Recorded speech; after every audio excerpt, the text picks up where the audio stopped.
The HOK is the toughest environment. And at your own risk is the toughest environment.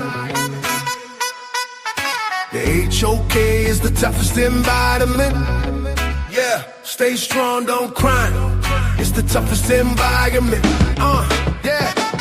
No handouts here. You have to earn your respect. And when you do, you make they ass regret. They call it the toughest, and the title is earned from the bridges we crossed and the lessons we learned. In a cool-blooded kingdom, a concrete cage. Muslim, Christian, Israelites step on the stage. I dare you, I dare you, I dare you, I dare you. In a cool-blooded kingdom, sa.neter created. HOK, where you can't fake it. The HOK is where you fight back.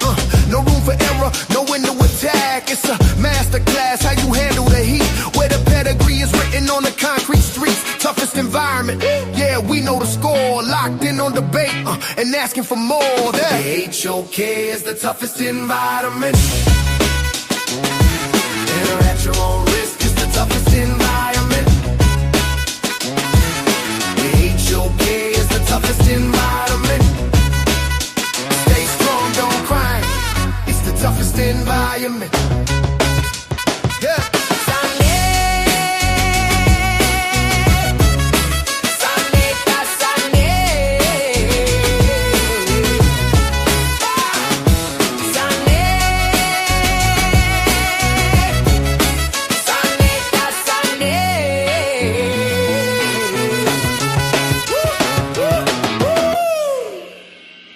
Yeah. I'm waiting on my guest to come into the building.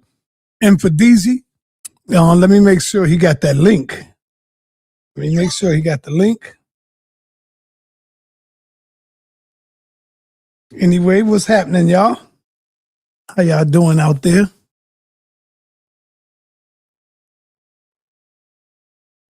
Hope we ain't got no problems.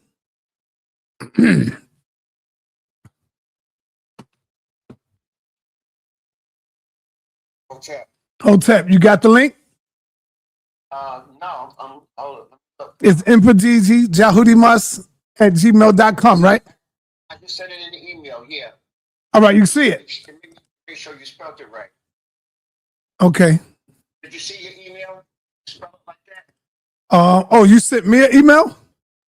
Just at the same number. I just sent you the. Oh, a text. Okay. Let me see. I spelled it like the way you spell your name. Yeah, all right. All right, check your email.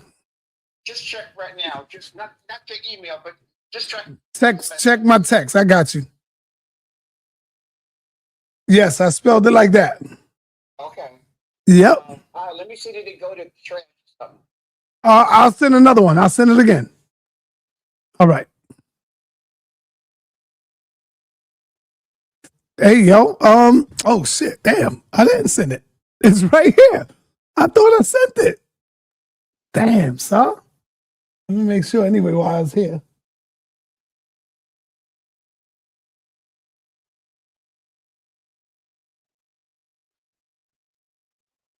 Nope. See that? That's good. No, I didn't. Spell it right. That's it right there. There you go. That's it. There you go. That's it right there. Okay.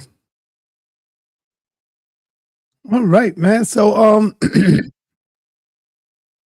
God Killer in the building. Let me get this again before Mfundishi come on. I love this sound, man. This joint is hot. This is fire. Yeah, The HOK is the toughest environment.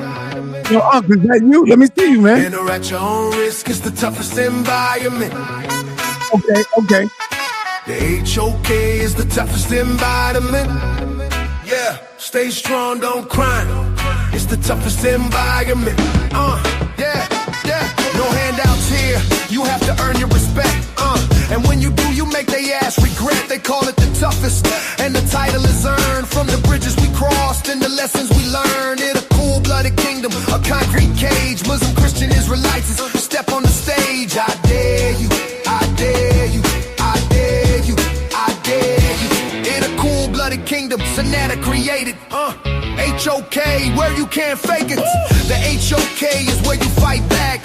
No room for error, no window attack. It's a masterclass, how you handle the heat. Where the pedigree is written on the concrete streets. Toughest environment, yeah, we know the score. Locked in on debate and asking for more. The H-O-K is the toughest environment. Enter at your own risk, it's the toughest environment. The H-O-K is the toughest environment. Stay strong, don't cry. It's the toughest environment. Yeah.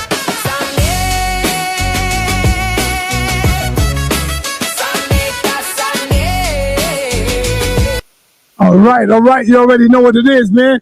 Yo, we got the scholars coming out this Saturday, yo. This Saturday. I know it's short notice, but it's going down February the 7th, 2026. This is going to be the first lecture of this year. We got Mfundishi, of course, two Babas in the house. Mfundishi, Professor James Smalls. Now, you know this is the big boys joint here. Tickets $100, $50, and $40. Brother Mfundishi will break that down for us. Let us know what's the difference, what's the price range, why is it different? Maybe front row seats, balcony, who know? But this is going to be one y'all don't want to miss. And we got the Ankh in the building. Let's get Mfundishi up here first. Mfundishi, what's up, my brother? How you been? I'm doing excellent, sir. All right, man. Absolutely in the divine state. Yes, sir. Talk to us about what's going on right now. Yes, sir. You know, we're coming into 2026. Uh-huh. And it's coming in with a bang. You know, usually you kind of ease into the year.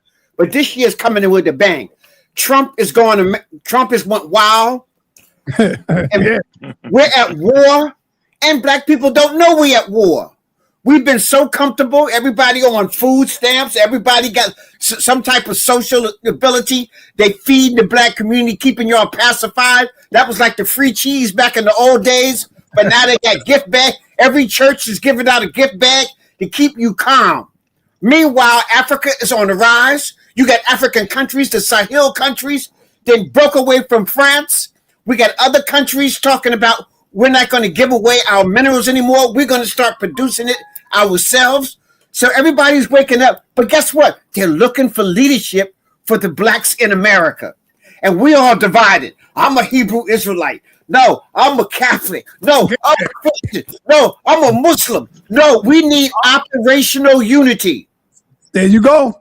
Operational unity. I don't care what your spiritual system is. We're all black. Malcolm said we catching hell because we black people.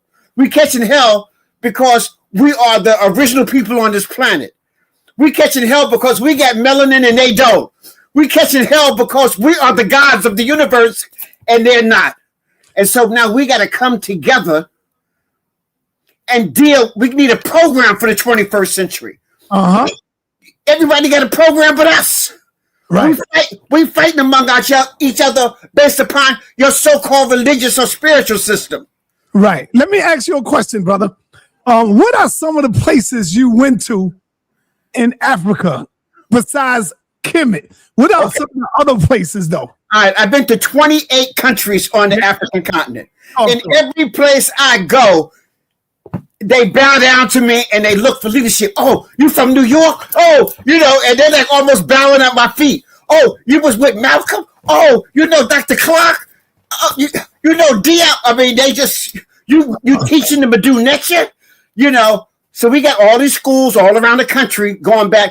We need to learn our ancient language. We need to know our culture. What Professor James Small says, history erases the mystery. So, and then Malcolm said, history rewards all research. Right. And so I go to Brazil, brother. That's the largest concentration of black people outside of them. They bring me back twice a year. They can't get enough of what we're doing. Right. And listen, nobody can ride your back unless it's bent. So we got to learn how to straighten up our backs as black men. Right. Talk to us about what's coming up. Black Men Rising. You and Professor James Smalls. What's this all about? This is, you know, if you drop it down a little bit, it's not a conference. It's a master class. Right. I can't drop it down because it's Okay. yeah, hold on. Okay. I can But drop that's what it says up to the very top. If you can see me at the very top, it says, hold on. Let me get it. Pull me up. All right. Hold on. Let me get this out the way. Yeah. See, if you look at it says masterclass. Yeah. So we're gonna masterclass right at the top. Masterclass. You see it? Yep. So this ain't no conference. This ain't no workshop. This ain't a feel-good thing. We don't care if 10 people show up because we're going to be dropping the science. We're going to be teaching what we need to do. We need to take inventory of the Black community, no matter where you're at. Right. Take inventory. How do you get control of the politics? Who's the assembly person in your town? Who's the congressperson in your town? Who's the mayor in your town? Who's the representative in your town? Who's controlling the educational system? Who's on the board? Are you going to we saying the schools is messed up, but are you going to the PTA meetings? Are you on the board of the educational program? So we get inventory. We don't control the stores. So who controls the stores? Are Arabs in your community who don't represent you at all and don't spend any money with you, and you still running in their stores? Right. What's the different prices represent? What's that about? Say that again. What is the different prices? You got tickets for 100, yes, tickets for 50, and tickets for 40. Okay. What does $40 get you? The way the Dwyer Center is set up is that you have the Ruby D and Ossie Davis Theater. That's the main theater. It only holds about 60 people. Mm-hmm. But they got 2 nice big rooms off to the side. So if you want to be in there with us, you can ask the question, you can touch us and everything. Those are $100 seats. I got you. If you're in the $40 and $50, you're in the satellite seats where a projection of us is being projected, like a hologram. And you're seeing a screen like a movie. Okay. Yes, sir. Beautiful. Hey, I got this young brother. He called himself God Energy. He would like to ask you a question. He's been studying your work, studying a lot of people's work. Yes. God Energy, go ahead, brother. Oh man, I share hotep to the elder Baba Mfundishi. I appreciate it. So I also had a question about the ancient people of Kemet, the Ramesh, and their connection to the larger continent of Africa. There's been a lot of controversy around the blackness, the Africanity of the ancient Egyptians. We've been bringing out information, but I also wanted to hear it from you. What was your information and take on the Africanity of the ancient Egyptians? Okay, so I need to be real clear. All aspects of ancient Kemet comes from the interior of Africa, from the south, from up south. So when they trace the D1, E1, G1, the gene of the ancient pharaohs, the Kemetic, it comes from Central Africa, the Congo, Nigeria area, the Congo, the basin, right there. Dr. Ben taught us we come from the foothills of the mountains of the moon. So one of the mountains of the moon is Mount Chokwe, Ethiopia. The other mountain of the moon is Mount Wanzuri in Uganda. The other mountain of the moon is Kilimanjaro in Tanzania. So that whole Central and Eastern Africa, but let me say, the Central and Eastern Africa is moving around. They're following food source. So so the source, in fact, right now, let me just jump real quick. In Tibet, in Turkey, they found a temple there. It's supposed to be one of the oldest in the world. It's going back like 13,000 years old. When they trace the genealogy, it's the same genealogy that comes from Kemet that goes all the way back to Uganda and the Congo and Niger area. So I'm just trying to say, that's why I'm not like bickering over what part of Africa. We're claiming the whole African continent.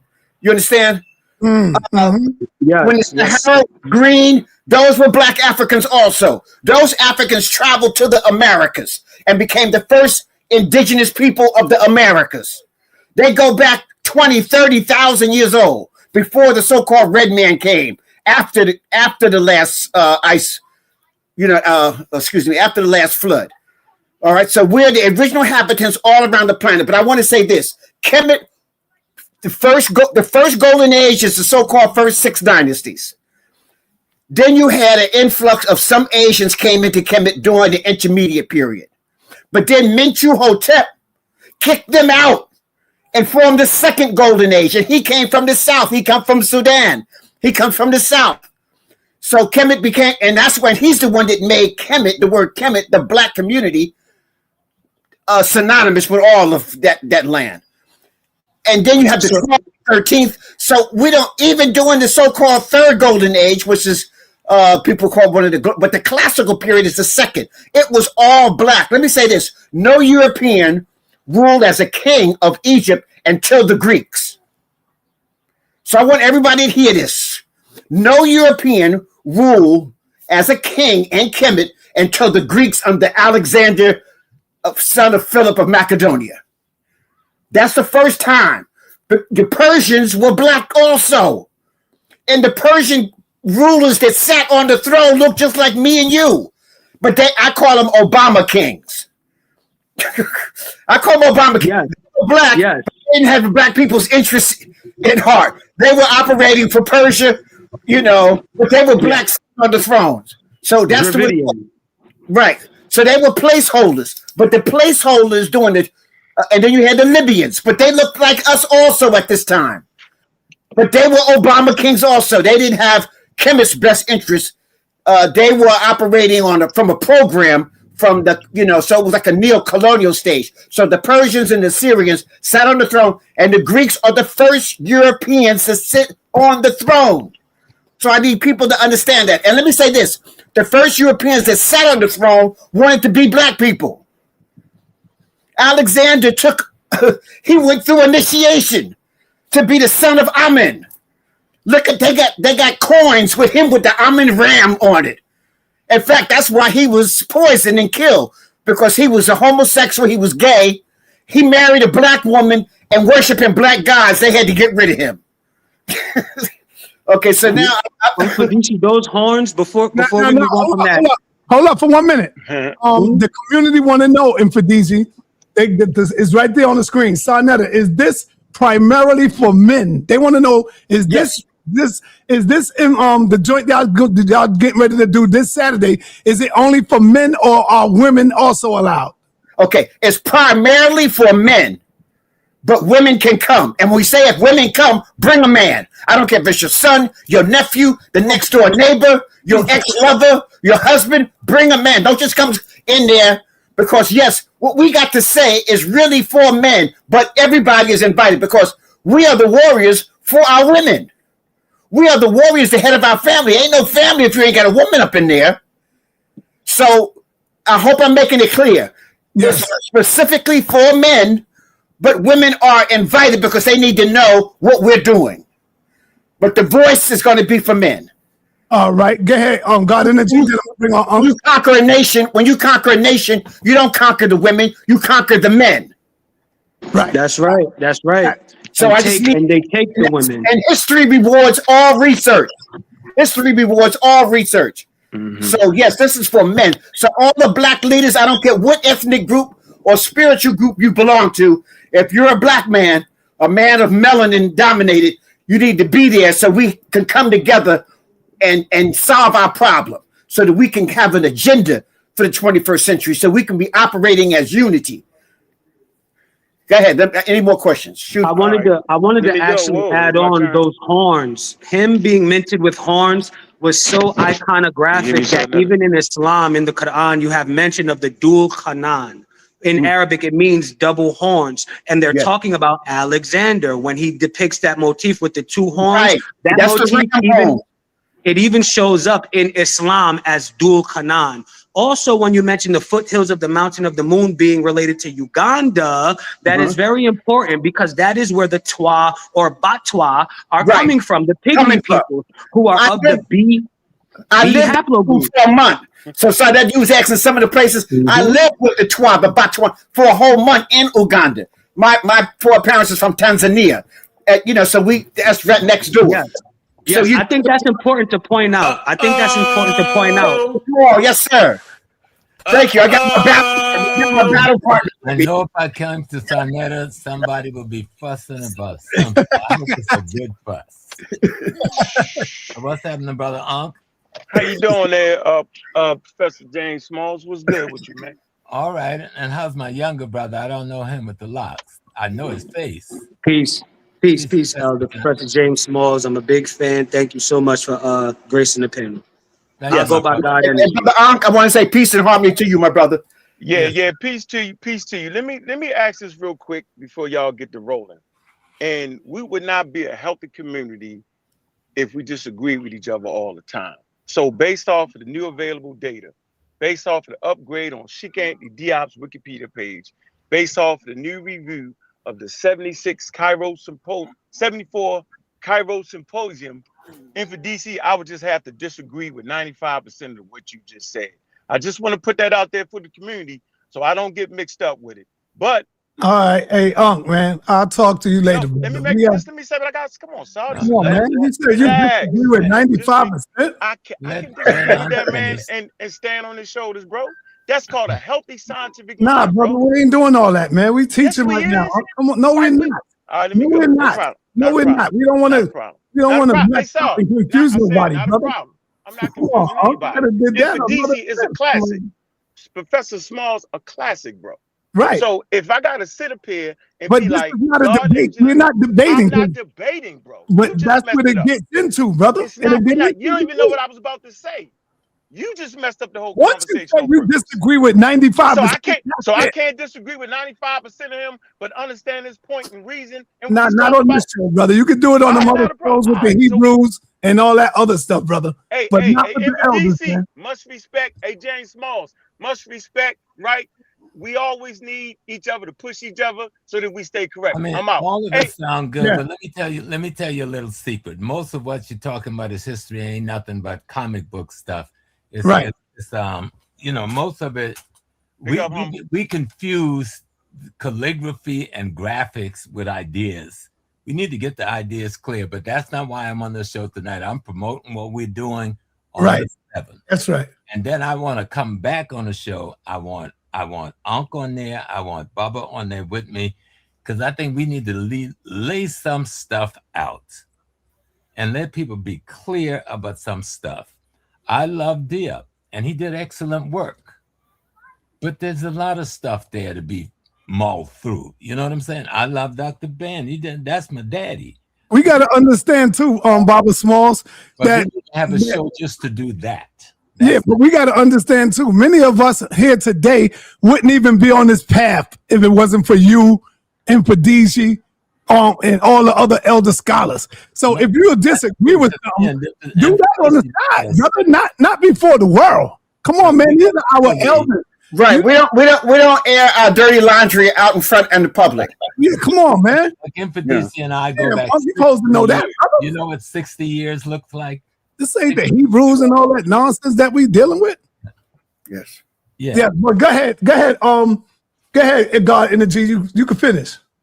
Yeah, I just wanted to finish out with saying that what Mfundishi was saying was corroborated by the genetics. So he's 100% correct. Not only were the Twa documented with being in Kemet, and they are today the Batwa Central African hunter-gatherers carrying the African basal clade of the B haplogroup. These haplogroups are important because there are two basal clades in the African haplogroup. That's the A haplogroup and the B haplogroup.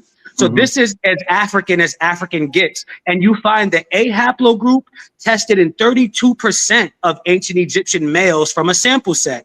So the Khoisan are of the A haplogroup. 32% of ancient Egyptians shared the A haplogroup with the Khoisan. It don't get more African than that. The Batwa, the Twa people, they are of the B haplogroup. It don't get more African than that. Then also to land my plane. Oh, I'm part of. No, that's all right. The first temples in Kemet were done by the Twa. Yeah, no, I'm just. So you need to understand that. And then the other temples were built on top of those temples. When you see those giant columns, the giant columns like that represent the trees from the rainforest. Okay, but they were imitating that in nature. Right, but that let me ask a question now. With all the I don't know all the stuff about the haplos or the haplos. I know one thing. Africa's the genesis, whether it came 2 feet tall or 6 feet tall. Right. Caught up in all the other stuff, we get caught up in the other stuff. The Twa, I'm happy. You be my mom and my daddy. We knew you were there first. We see your carvings and your drawings. Those shouldn't be things we argue about. Those should be things we simply lay out for our children to learn. Those are facts. Africa is the genesis. It doesn't matter where we at now or how much we switch our genes up a little niche and titch here.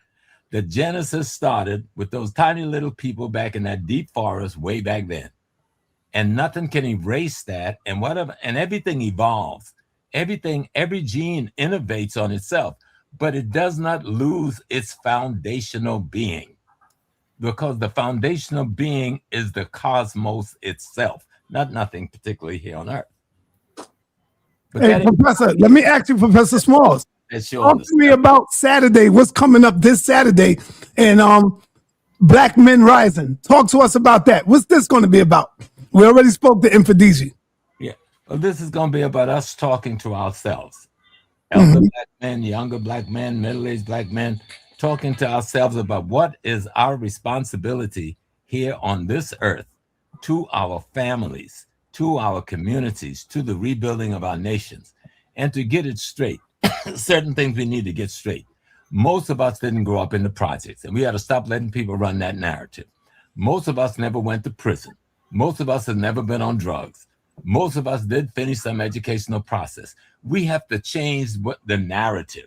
We can't let somebody say, okay, when we make music about a child who grew up in the ghettos and under duress, that is the culture of Black America. That is not the culture. That is a tiny little piece of our culture, right? Let's tell our story right. My daddy went from Santee, South Carolina, went in the U.S. military, fought in the war, came back home, joined the Black movement, got involved in the Muslim movement, got involved in the union organizer movement, and fought for his people. That's how I got introduced to Malcolm X by my daddy. He didn't die because he went in the military. He went in the military, an African man. He came out a Black African man. But his thing was to raise. Let me tell you what's so beautiful about this dude. He married my mama. My mother had 11 kids. He had one child with my mama and raised the other 11 as though they're all his.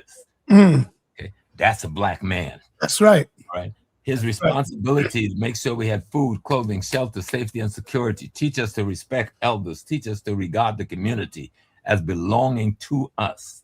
We have to come back to that kind of thinking. Yes, we're going to have different aspects of the community. The body got different aspects. The finger don't do what the toes do. The eyes don't do what the nose do. But they work together to make this beautiful body that we live in. Well, the African and Black communities is the same across the world. We got all kinds of innovation variations. But what we got in common is that toi, all right? Back then, the Genesis, right? We all the same thing, even now with our innovations. And so how do we take care of our families? How do we deal with these right-wing demon rats that's trying to destroy our foundations? How do we deal with the infiltrators and the collaborators and the backwards ignorance ones so that we can feed and clothe our family, man? So we can come down and sit down with our woman and put her arms around her. I've been with my woman 54 years. Yeah, we still fight about a lot of silly shit, but we know what we were talking the other day, but what kept us together 54 years? Because we had a concept of the Black family. That's what the woman says to me. And we can't make that concept of that Black family work. And well, Professor Smalls and Mfundishi, these are your three sons that you got right here. They've been studying y'all. They study the information. I love them to death. Let us hear from the young brothers, because we need y'all there. We need young brothers like y'all there. So we're not there to debate. If you notice, me and Brother Small, and we're not doing no debating. If you don't think Black men need to rise, you don't think we need to come together, stay home. That's all. That's it. Stay home. You know, don't come and cause no confusion. Just stay home. If you think 95%, of what I said is incorrect, you just stay home. Let me bring to you Brother Humble. Humble, what up, man? Peace and blessings. I appreciate you, Brother sa.neter, and most definitely Elder Professor James Smalls and Elder Mfundishi. I most definitely been watching a lot of y'all. I would just like each one of y'all, if y'all can really quickly, to sum up. Earlier, of me on a panel with a brother, we was talking about phenotypes, and I was explaining to the brother that the Nubians and the Egyptians shared phenotypes. Now, from two of y'all expertise who've actually been in the land, actually led tours over there, can y'all give us a little bit of, or can y'all go more in depth on that into how they share? Yes. Let me just talk. Let me just say this here. Initially, there was no difference between the Nubians and the Kemetic. They're the same people. It's like your brother moved to Philadelphia. Y'all don't stop being different people. He has a family in Philly. Now you got a family in New York. Okay? All right. So that was it. You understand? Kemet comes out of ancient Kush. That's the parents. The so-called Nubians with the Kushites, they're the parents of the ancient Kemet. So I just need that beat. And every time Kemet reunited, it came from the south. And it's up south. Up south is Sudan, Ethiopia, Rwanda, going up there. Okay? And when they kick the Hyksos out, Professor Kambone does a beautiful thing, and he talks about Pan-Africanism took place in ancient Kemet. The ancient Kemetic, when they kicked the Hyksos out, Africans from the interior of Africa came to Kemet to help them. All the Africans in that area came because they understood if they didn't stop the Asian invasion, that they would be next. And so you had people coming from the Congo, and Professor Kambone, he traces this in the Mfundishi. This is why I teach the Mfundishi. It's written down in the Mfundishi. So you see a perfect example of operational unity. Right. Those people in Sudan, Ethiopia, all of them came to Kemet. May I just say one thing? It's good to study geography. Yes. Back. Because if you go back in the geography and Lake Chad becomes 100 times the size it is today, and some of the other lakes, you can get in a rowboat in Ghana, and in a week you can be in Kemet. Right? By river, by waterway. Now, a lot of that has dried up, but the history is still there. In the traditions of the people, they tell their stories. You can see boats in Ghana, the fishing boats of the Ga people, and they got Kefra painted, chiseled in and painted on the front.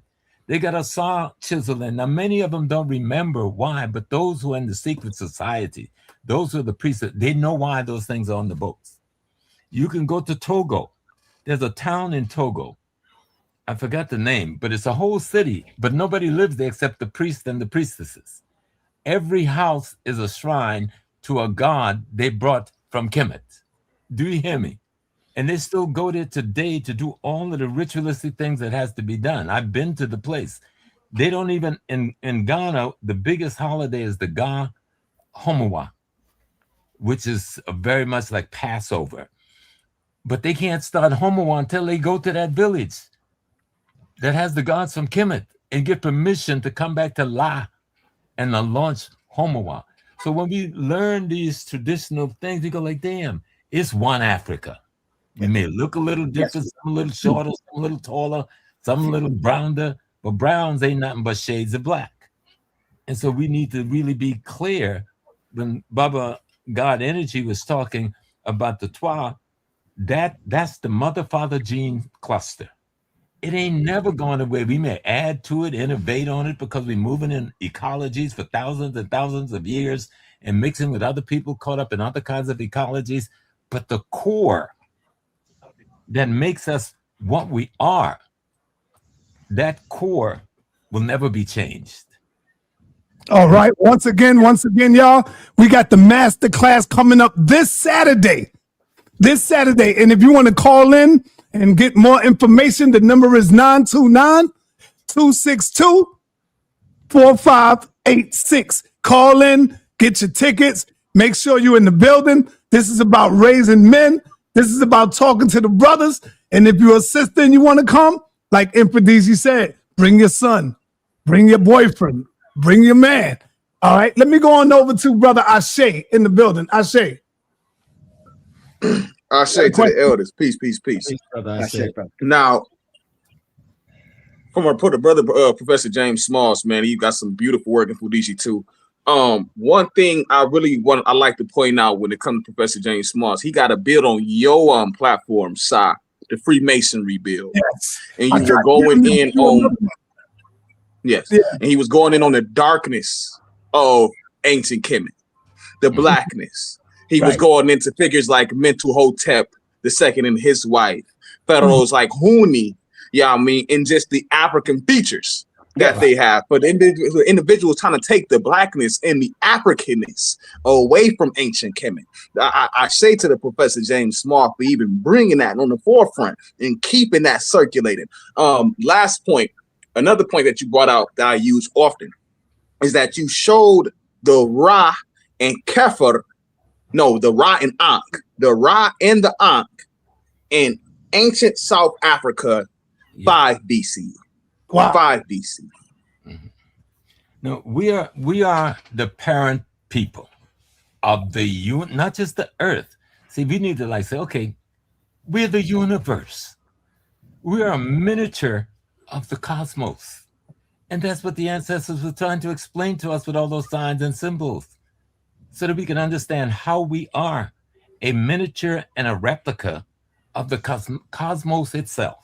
Yes. Memory, energy memory needs to be restored. And that's what history does. It helps you heal enough to restore memory, energy memory. All right, Professor Smalls.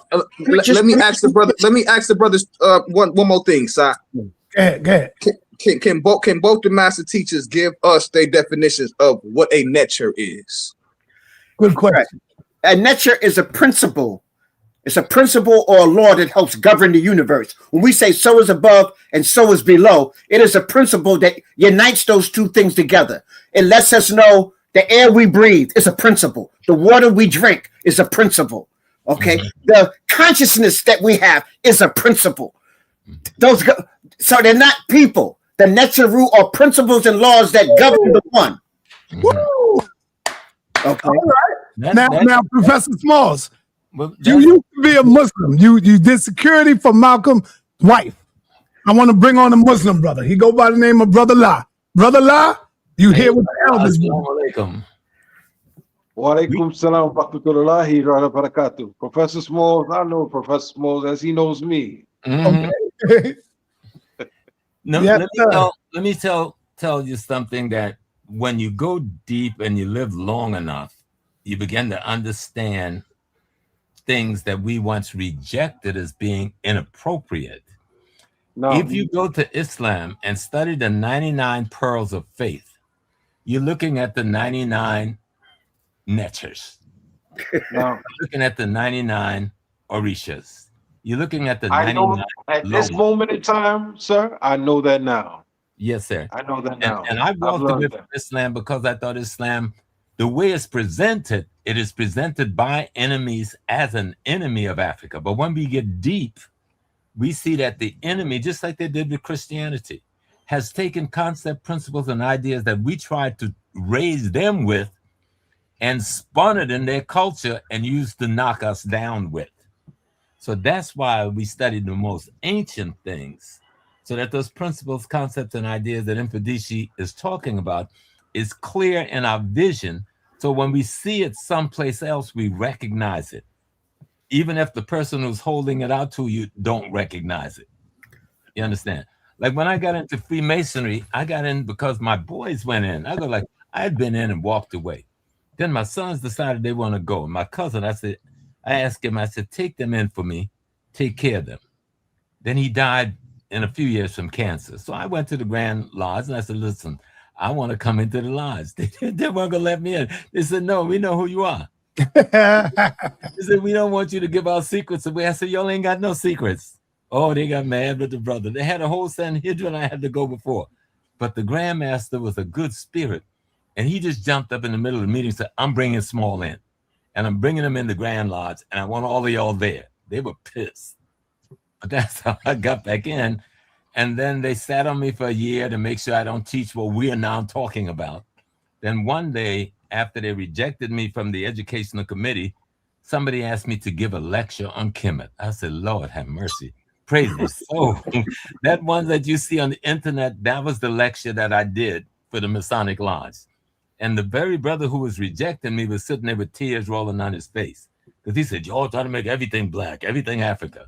Well, once he saw that lecture, he apologized. But he was my elder, and I had to submit to him. I wasn't going to, put it on him.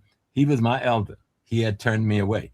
But when he saw the truth that Kemet brought forth and the blackness, African core genetics of Kemet, and all of the elements of Freemasonry already being practiced in Kemet before there was a Britain, Greece, Rome, he had to throw his hands up and say, yo, black is back, And I'm not a deep scholar. I'm just at the periphery. But even the periphery at our truth is more powerful than anything anybody else that they got. All right, Brother Smalls. Brother Lau, you got more? You want to ask him something? Yes, Professor Smalls. Just the mere fact of being able to cross those burning sands is a blessing. Yes, sir.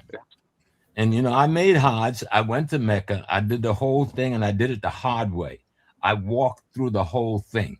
I took no rides. I walked from Mecca to Arafat. I slept by myself on the ground in Muzdalifah. Woke up one morning with a herd of sheep running over my behind. But I'm gonna come this far. I'm gonna do it the right way and see what the spirit is. And brother, the spirit lit up my world. My world for those 2 weeks. That's when I know this thing is bigger than what they were teaching us from the Arab Chronicles. Brother Lai, did you ever make the Hajj? No. Hopefully one day, inshallah. Okay. Inshallah. All right, let me move along. The question that I actually had was I was actually looking for a link or something in the chat where we can purchase his tickets. That was the first question. And the second question was, is it going to be an age limit on if I wanted to bring no? Let me just say, with Dot Bongo, this is where he presented that. Who was the one sponsoring us? Who's sponsoring the program? He said it was basically for the adults. And we, wasn't really for the children. If you got teenage children, you can bring them so that they can be around powerful black men like y'all. Yeah, you got to bring. That's the core. I grew up in a house with 11 of us that came out of my mama's womb. I was in a house with 42 people, 10-room house, okay? And every one of us were brothers. I didn't know my cousins wasn't my brothers. And some of us are now 87, 85. I'm one of the younger ones at 80. I got a brother that's 93. He my uncle's son, but he grew up and we slept in the same bed together. When you bring all of the family together like that, they stay family. Right. Yes. We call each other every week. We grown man 80 and 90. We always had our phone call. Well, I love you, man. You understand? Make it clear. We ain't never going to forget who we are. And you can get tickets at the door. So everybody's clear about the different price of the ticket. That's all. So the theater, Ruby D. Ossie Davis Theater, only holds about 60 or so people. So those tickets are $100. Then there's spillover rooms. And the spillover rooms will have a holograph image. They'll be projecting from the main room. So you won't be there to touch us. You'll be in the next room, or a spill-off room. So those are the cheaper tickets. So that's just but everybody gets food. We said that we would give out cards so those in the spill-out rooms can write their questions down and be brought to be answered by those in the other room. So that and the address is 258 St. Nicholas Avenue. That is 258 St. Nicholas Avenue. All right. It's actually on. Yeah, it's right there on 123rd Street, actually. Right in Harlem. 123rd Street, right there in Harlem. Mm-hmm. Okay, let me go to he's a Christian brother. He's all about Jesus. All the brothers who have consciousness, come on out, bro. Yes, sir. Yeah, he's all about Jesus. Hopefully, I've been trying to bring him home for a while. It's rough, but we working on him. Easy Bands, he go by the name of Easy Bands. Do you have a question for the scholars? He study y'all too now. Don't get it twisted. Okay. So let's go, Easy Band. Yeah, salute. Appreciate you, sir, for bringing me up. This is a classic. We got two legends of the community. Professor James. One more thing. He's from Africa. I think Tanzania? Zambia. Okay, go ahead, brother. Zambia, okay. Yeah. Ghani, brother. I've seen Professor James Smalls, some of his work, right? I've seen some of his presentations on YouTube. Mfundishi, are you a doctor or? Sorry, I just want to get your title correct. Am I a doctor? Yeah, or yeah, I have a doctor's degree, but I go by Mfundishi means great spiritual grandmaster. That's one thing I wanted to ask you about, because in my language, there's a term ukufundisha. Yeah, it means to teach. So right. That's so it's a spiritual teacher. Yes, that's right. It comes from the Swahili language, Kiswahili. Yes, man. Swahili, like is basically like almost like the lingua franca. Right. So if you speak any of the Bantu languages of all those common, even in South Africa, when they hear my name, they kind of know that means a teacher. Yes. Yes. 100%. So I'm just happy to be here with you guys. You know, one thing I wanted to ask you guys about is, have you heard of a scholar named Dr. Siami from Zambia? No. So he basically he's into ancient Egypt as well, and he basically looks at words and titles from ancient Egypt and matches them with Bantu titles and words, specifically like in my language, Bemba. So, for instance, his own name, Siami, right? He traces that back to Siamun. I think that's the name in ancient Egypt, right? And so my question to you guys is, have you also found like a relationship between Bantu languages and Kemetic titles and words, like any similarities, parallels, etc.? Yes. Well, I teach the language, so let me just answer that. I teach sa.neter. And I'm finding out like there's a sa.neter Bantu language group. There's a sa.neter Swahili group. There's a sa.neter Ashanti group. In Ghana, I'm like a chief in Ghana. Both me and Professor Small, we have high rank within Ghana, in the Ghana kingdom. And Ghana, almost everything they got goes back to ancient Kemet. The word Amen is almost in half of their titles of everything they do. I saw a king being crowned in Ghana. It was the exact same ceremony that happened in ancient Kemet. And at the end, they sacrificed a ram with the heads, not a goat. They sacrificed a ram.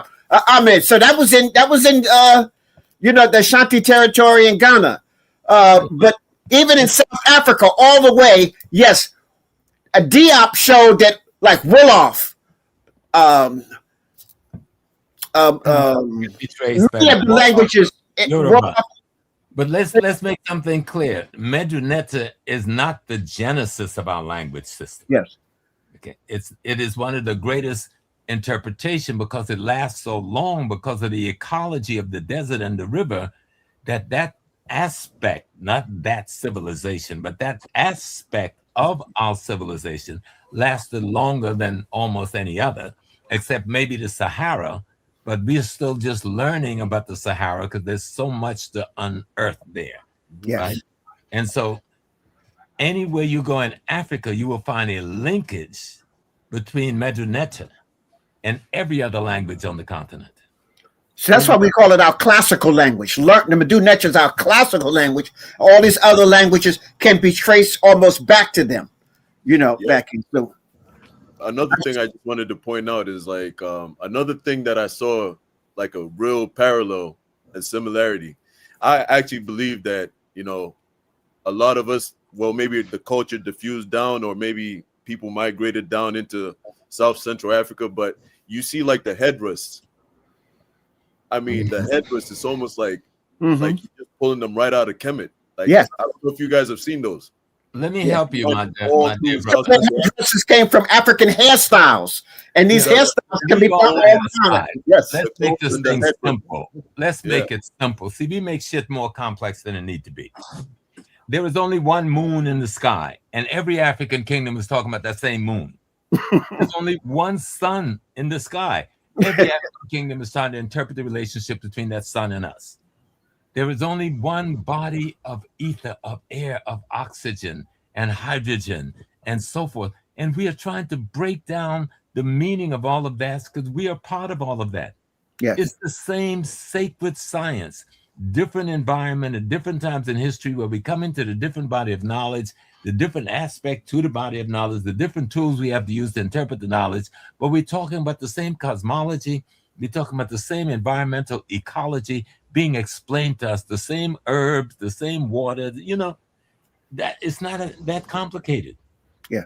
You see, what Smalls is also saying, you see, we weren't religious teachers.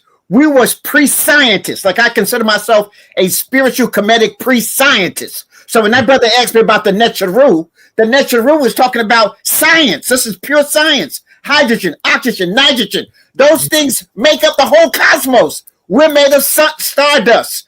And so all these Africans, no matter where they were on the continent, like Brother Small just said, were looking at the same elements. They were talking about the same ingredients, the same formula. They were looking at the sun the same way. And so hold on, Mfundishi.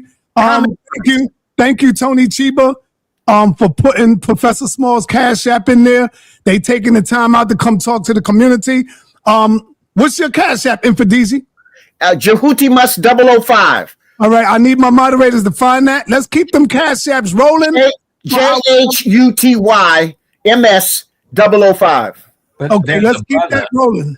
There's a brother named Asarameka. Uh-huh.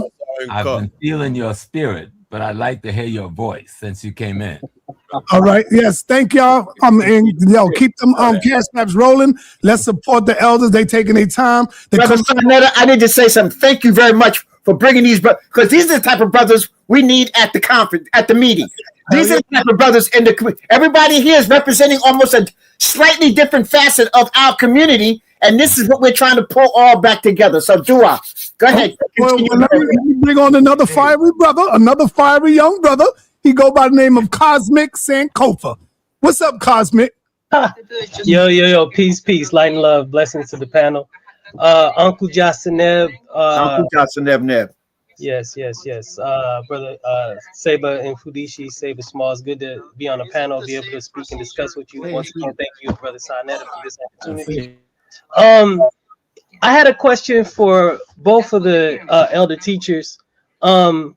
Recently I've been studying some of the aspects of the priesthood of ancient Egypt and recognized that part of it seems to be a more extended and intensive rites of passage. You know, that's what I was looking at. But a rites of passage with the outcome being intentional, with roles being filled in the community. Can both of you please expand upon the importance of rites of passage experiences in the ancient African context and the importance of it in the diasporic context? Yes, if you read this book here, I wrote called Menchu Hotep in the Spirit of the Magi. Menchu Hotep, he's the founder of the Second Golden Age, the classical period of Egypt. Inside of this book, I go through the rites of passage that you have to go through to become a pre-scientist, to become a magi or a Jedi. Okay, and let me just say here, not only were they pre-scientists, not only did they go through a rites of passage so that they can fulfill, they understood that the goal of every pre-scientist is that he was a warrior.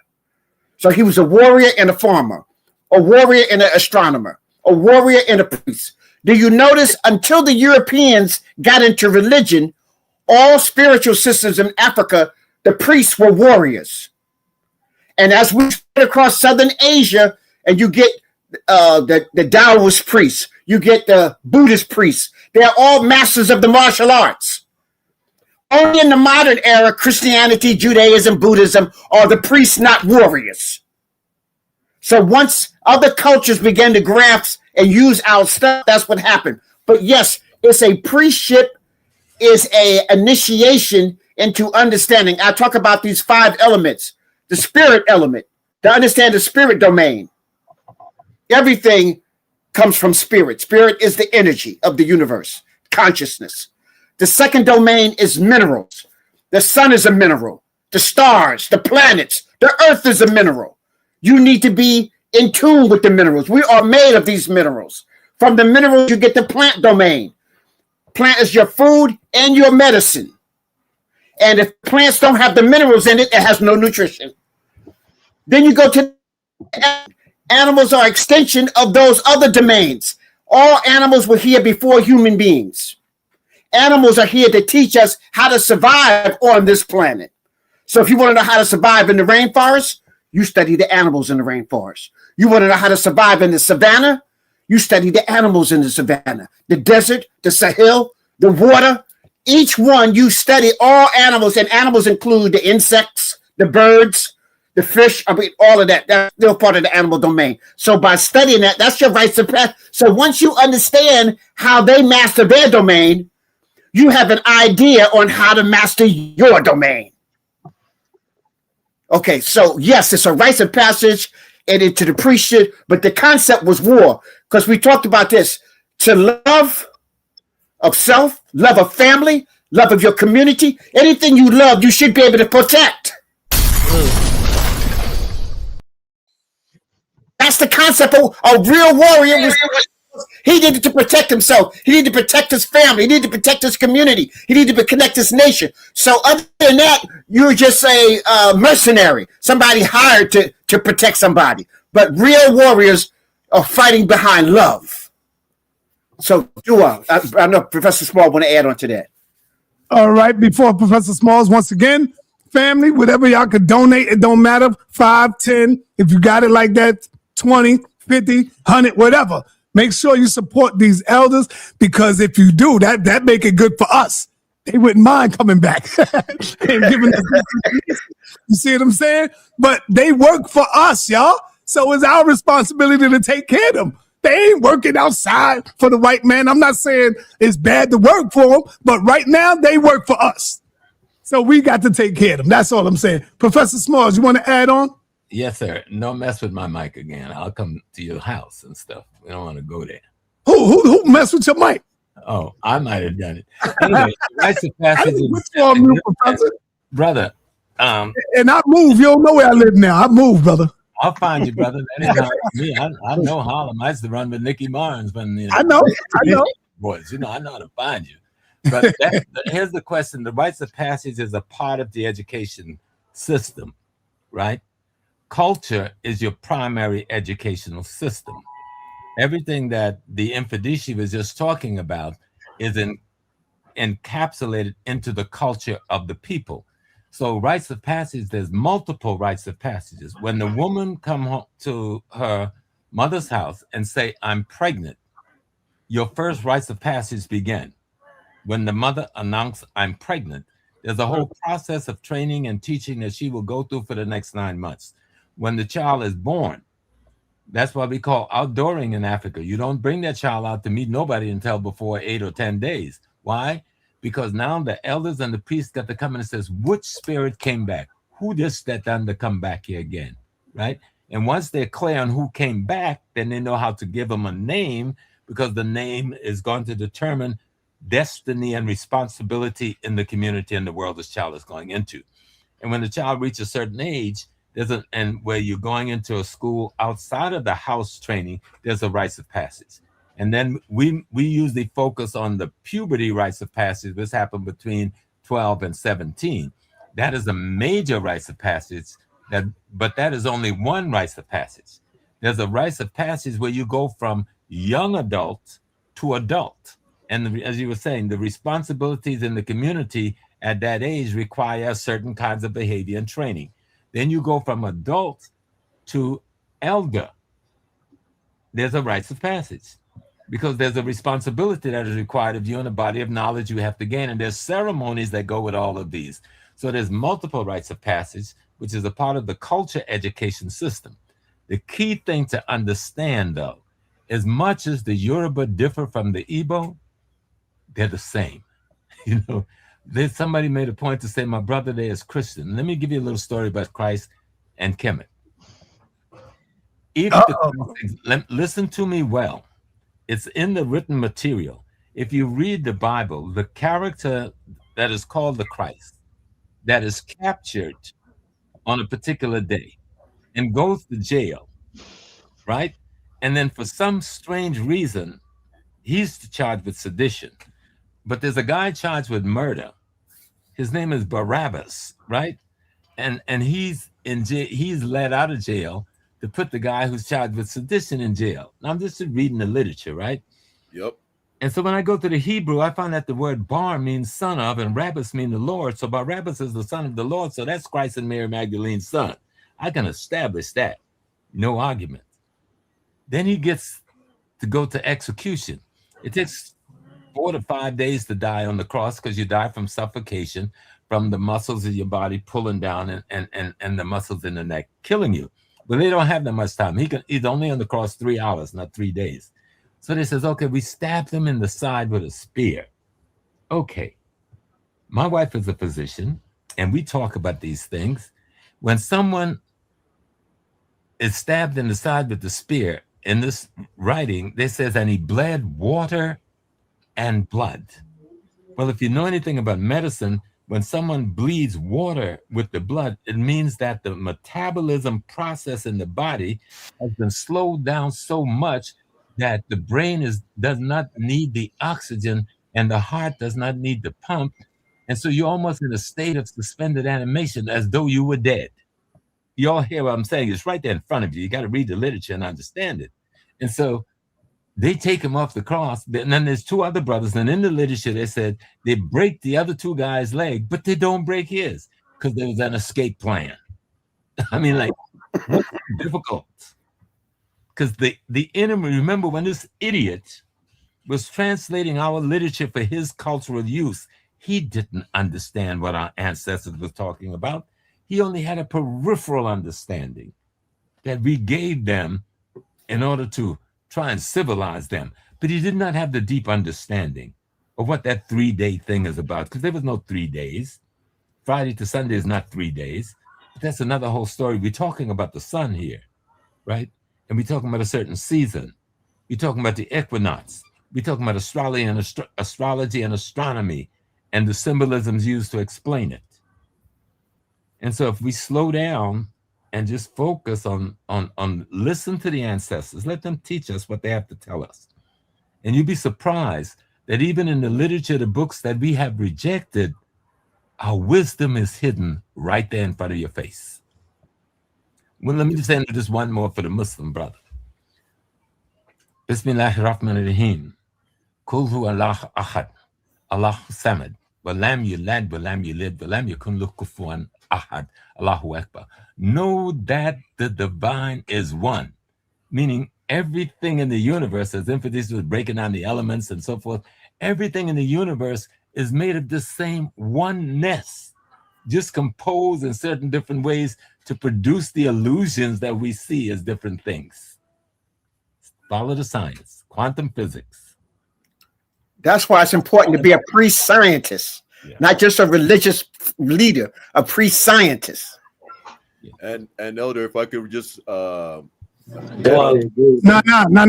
Easy Vance. I want to get Asar M. Ka. He ain't speak yet. And then I come back around if they got more time. Asar M. Ka, one of the brothers, one of the youngsters out here, not young no more, but one of the brothers out here who studying the walking in the shoes of Mfundishi, breaking down the sa.neter.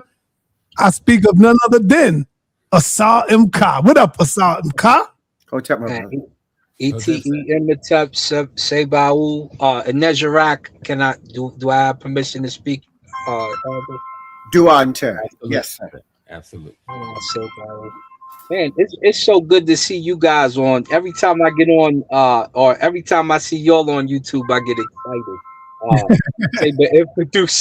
Mfundishi, we brought down here to Colorado some time ago with my man Sankofa and Miss Black Power. And Saber, I believe you, Saber Smalls, I believe Brother Jeff might have brought you out here before. I missed you when that happened. I chipped in for Mfundishi. But to have you guys is like a great privilege. I just want you guys to know that we love you. I hope we're doing honor to your works. I hope that we're doing honors to what your teachers brought, and I hope we're just furthering the mission as time goes on. When you bring this lecture, and I gotta go because I'm driving my truck. I just stopped because y'all was on. When you when you guys bring this lecture, what exactly do you want from the men of today to understand and know and to bring forth going forth? in America and around the diaspora in the Black community? Good question. Matt? Small, you go first. I'll follow you. What we want to see is to take this message of what with spiritual replication back home. Teach your sons, teach your daughters, teach your nephews, teach your nieces, teach their friends who come over to their house. When they're on that telephone, doing, all of our kids, because all my grands too is on that phone with their friends, all this. I need 30 minutes of y'all's time or 15 minutes of your time. Let's start bringing these ideas and drop it back on the young people, because the enemy has launched an enterprise for the last 20 years using the computer, the cell phone, the social media to attack what we are now talking about. Mm-hmm. So we have to come on the counterattack. And the counterattack, like whatever organization we belong to, let's bring this idea of manhood to that organization. Whatever PTA meeting we go to, let's stress that if we don't see enough brothers, let's say it out loud. We don't see enough Black men in here. Sisters, tell your husband we need to see him the next time at this PTA meeting. When it's time to go out into that community, all the brothers we know on the block say, look, we're going to patrol this block. And we can't patrol the whole neighborhood, but we can patrol this one block and make sure it's safe for our women and children in the evenings and in the afternoon.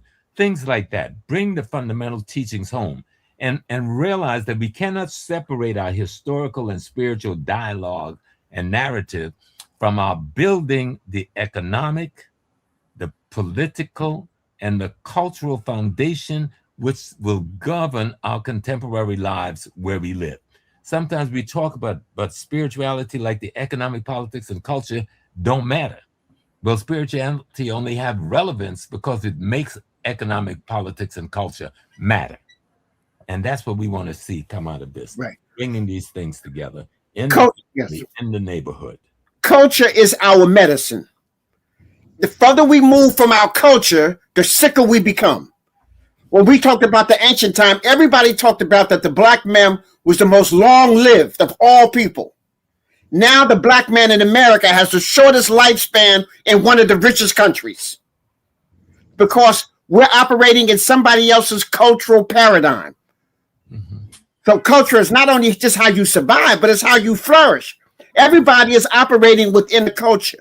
So we got to get people to understand our history. We got people to understand that we have to understand all the facets of our culture, what makes us. So we got to take control of the economics. We got to take control of the spirituality. We got to take control of the politics within our community. And so Black men have to rise, and we need to be rising on a level, not based upon what religion you belong to. We need to, as Black men, like I said, we catch hell because we're Black. When the police first see us, they don't know if we're Muslim, Kemetic, spiritual, Buddhist. They don't know what we are, but they know that we're Black. Mm-hmm. They know that. Okay. And so based upon, and Black men got to take responsibility within the family. We talk about the educational system. In New York, over 70% of all the teachers are white European Jews teaching our children. Malcolm used to say the matrix has our children in their schools, miseducating them. They got our women in the churches, and they got our men in the prison. We got to take control of that. So we'll be talking about how to combat all those things, how to combat what's happening in the prison. And we got to read. Right now, they're taking the books out of school. I just went to a youth conference Friday, and nobody mentioned reading. They talked about social media, how it's attacking them, how it's messing them, how they got to, detox from social media. But nobody talked about reading. And most of the books that we need to read is on the ban list. So we need to be there to reintroduce to our people what is the formula that will make you a powerful Black man, the head of your family, to be able to help your community. We live in neighborhoods, not communities. How do we develop communities? Who's controlling the land in that community? Who's controlling the politics in that community? Who's controlling the education in that community? Who's controlling your food? There's a whole Black farmers network. Are we attached to it? Is everybody on this channel right now attached to it? Well, we're going to make sure if you come, you understand what are some of the things that's already intact. Do we tap into black farmers? Do we tap into that so that we can begin to control our own destiny? Right now, we don't. We're just talking. We don't control this destiny. And so, black men rising is we have to rise to the occasion. We have to be the warriors. If you're at war and you don't know it, the chances of you winning is 0. Yeah. Not 10%, not 5%, 0. All right. So with that, if being that we had 0, I got to bring on the man with the master plan. I speak of none other than my man, Suntan. What's up, Suntan? Unmute yourself, Suntan. Respect. All right, peace to the panel and peace to my brother Sai and peace to the beautiful elders, man. I'm the elder, but you guys then took it over and you were well worth it. And I just have a question for both of you. I'd like you to answer it in, both of y'all way. What do you call a black man who says Egypt was not black? Uh-oh. Why are you starting that, man? I just want to know because of my age and my elderness. Yes, Robert. I would like to know that. What would you call that to both of the elders? What would you call it? Go ahead. Yeah. Well, we know that one of the greatest illness that we suffer from is ignorance and being uninformed. When we meet someone like that, then we know we got a lot of work to do. We got a lot of work to do. I've got them in my family. I've been out here doing this for 60-something years, and I still got family members who come from that space. But I used to be rough on them in the past. So I've gotten more gentle now, and I take more time. Find ways, find literature, find photographs and things like that to show them. Once you enter, I noticed that once they can see, that's why if you see a lot of my online thing, I've got photographs of faces, right? Once they see those images, it rocks them, brother. It rocks them. So that just tells us that our teaching methodologies must be in tune to the crisis we're faced with in terms of the ignorance of our people towards understanding that Kemet is one of our greatest civilized genesis. And they just understand if they don't want to identify with the word black, melanin dominated people. Now, if they look like me and they don't realize they're melanin dominated, and melanin is black in the shades of brown, all the way to pink melanin, because even an albino has melanin, that I can't help them at that point. You see, I understand that, my brother, everybody can't be saved. Right. Right. The first thing I learned when I was in the 9th grade, I was becoming a lifeguard. The first thing the guy said, he says, listen, you have these skills here. You could swim. Y'all know the first aid. Y'all know how to resuscitate a person. Y'all know how to do, all of these different things, but you can't save everybody. He says, some people are unsavable. Some people, you just got to put a pole out for them. He said, every once in a while, there's somebody, you got to knock them out to save them, or they will drown you. Right. That's the way it is in the black community, my brother. I realize I can't save everybody. And my attitude is that you have the right to be crazy. Right. But let me come back to Bubba's question again, because been out there in that world and watched the building of the ASCAC and the building of the Nile Valley this and all. And when we started most of those, we were talking about bringing it to the block. I helped organize the first structure. We were supposed to break it down so that there was an ASCAC study group on the block. There was a captain of the building. There was an organizer of the floor. That's what we started about talking about. And then we gathered all this fantastic amount of knowledge, and we kept it in a little circle with a bunch of dudes showing up at conferences every year, writing papers, making speeches, and we did not bring that information back to the block. And we did not bring it back to the building. And we did not bring it back to the community association. So 90% of our people don't even know I exist. We got to bring it to the people. Bring wisdom to the people in any and every format that we can. We will not save all, but we will save a hell of a lot more.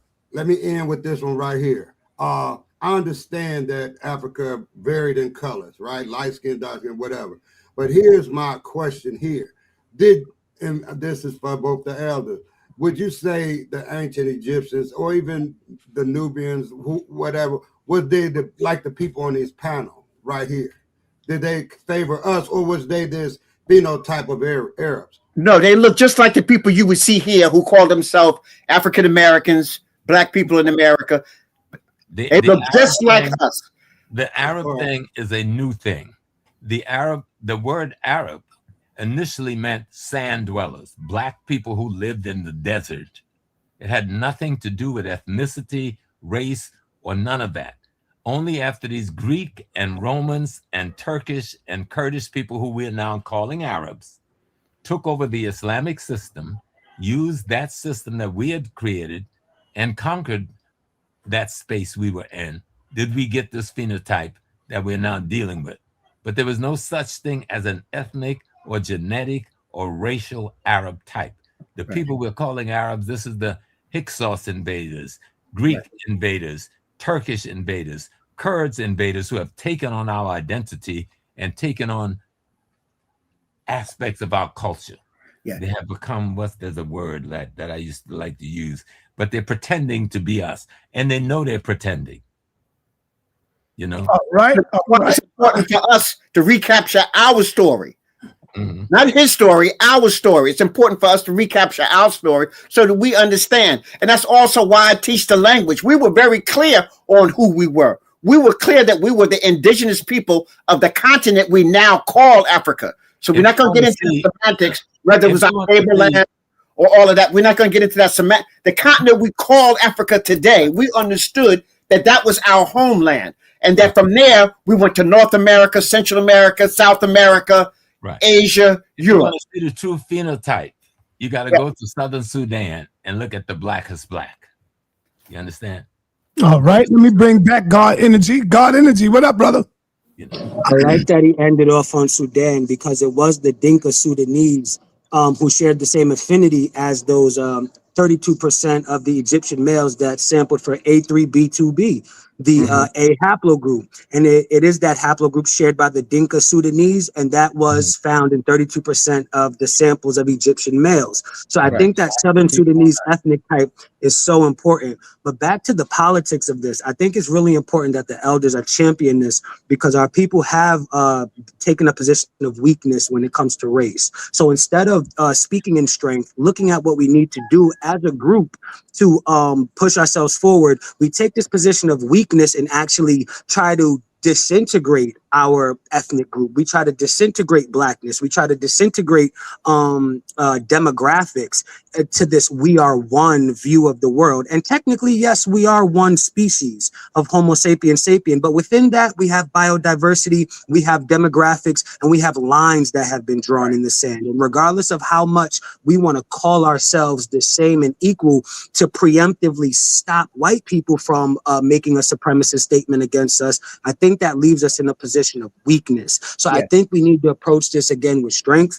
I do feel like a lot of what the elders were bringing out touches on the internalized racism and the internalized self-hate that we have. So I think this is actually a good demonstration for the elders to take this leadership position and present that strength to us. I want to bring up again Frantz Fanon and his work, Black Skin, White Masks, and the internalized self-hate and racism that that manifests in our community in various ways, such as political figures that don't have our best interests in mind, such as the get rich and leave the hood mentality. Because the hood stays the hood. If you get rich and leave, you don't invest in it. And it is the rich black person whose responsibility it is to invest in the hood. So you can't get rich and leave the hood and be that same black person talking bad about the hood when it was your responsibility as the economically stable black person to invest in the hood. So I also think it plays into the statements of, if there's an African boy that's hungry, I won't feed him at my cookout. I feel like that's an expression of the internalized racism. And I'm gonna end off with the gang culture being an expression of the internalized racism. Because if I don't see value in myself and I look at my brother and I don't see value in him, it's easy for me to victimize him. It's easy for me to not care if I go to jail because I don't matter and you don't matter because we both black, right? So I think it's also important to touch on these things because that internalized racism manifests itself in multiple ways in the Boule type brother and in the gang banging brother, because both of you are equally non-contributors to the advancement of the black community. I will land my plane with this. I do feel like those who are willing to pick up arms in our community still have a place in our community. It's not put the guns completely down, but let's have discipline and watch where you aim them. And it is these people who need to be enforcing the community resistance in progress. It is these people that need to be demonstrating brotherly love, overriding oppression and destruction. So with that, thank you, elders. I really appreciate the time. Do it. Brother sa.neter, just one more thing. The brother who asked about people who don't identify people with black. Let me ask you this. Do you think when the police roll on you, do you think they care if you call yourself black or not? Right. When you're being a victim of oppression, do you think they care whether you consider you part of the black movement? Or whether you they don't care. So this is an operational unity. We're trying to pull all these brothers together who fall under this banner of melanated, dominated people who right now we're just classifying as black, as symptomatics. But we got to love each other. We are divine spiritual beings having a divine human experience. I'll say it.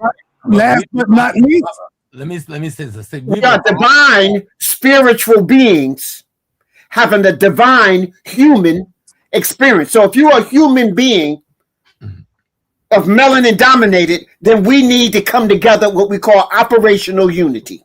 Right, but we have arrived at that because we have knowledge. We have to bring the knowledge to others if we want them to arrive at that.